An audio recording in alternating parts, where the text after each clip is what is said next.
Hey everybody, it's Charlotte. For those who don't know, I am a high school English teacher and an athletic academic coach. And today I'm going to talk to you about my persuasion. So good negotiators are negotiators who sit and listen to whom they're negotiating with, coming in with good evidence, being ready to bring in a good discussion, not using things that are common discussers, but things that are more unique that may pull the person off guard or make them think about the negotiation in a different way. Bad negotiators are ones who use pathos, just straight up emotion to try to get your way.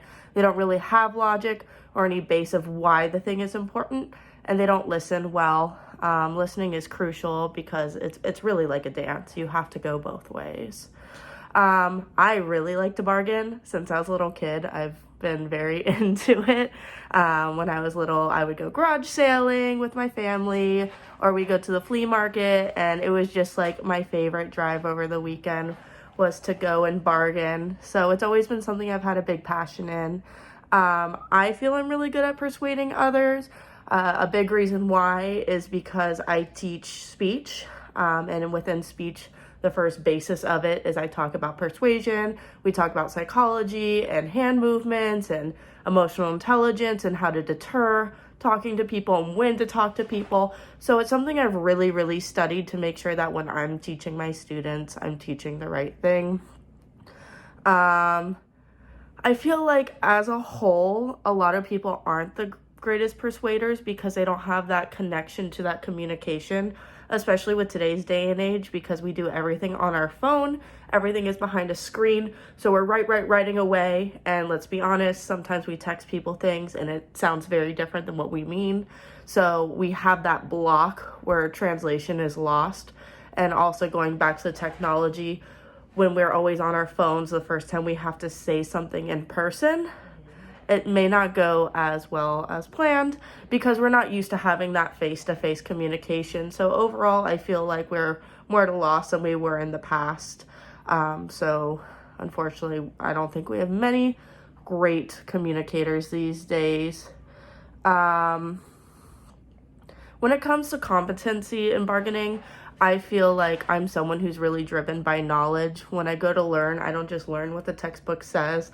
I get a lot of intriguement by the material and I go way past it, probably into niches that are unnecessary, but I'm like, one day I'm going to use this. So I really like that. I have a magic hat full of tricks that I like to use when I'm negotiating. When I hold the power in the situation, I act like I'm not holding power. I don't like to feel like an authority figure. I want someone to see me kind of as an equal, because when someone comes in with power and dominates, that usually means that they actually don't have the power. When I feel like I have less power, that means there's always something I need to learn. So soaking in that moment, so enriching myself with that information is really helpful. For me, a weakness as a negotiator in this sense is my HR background. I don't really have one, even though I'm trying really hard through this program. So when it comes to negotiating within HR, I need to learn HR. So from this point, I feel pretty strong in the concepts I learned in class. However, recently I took a pre-test for SHRM and it didn't go as planned.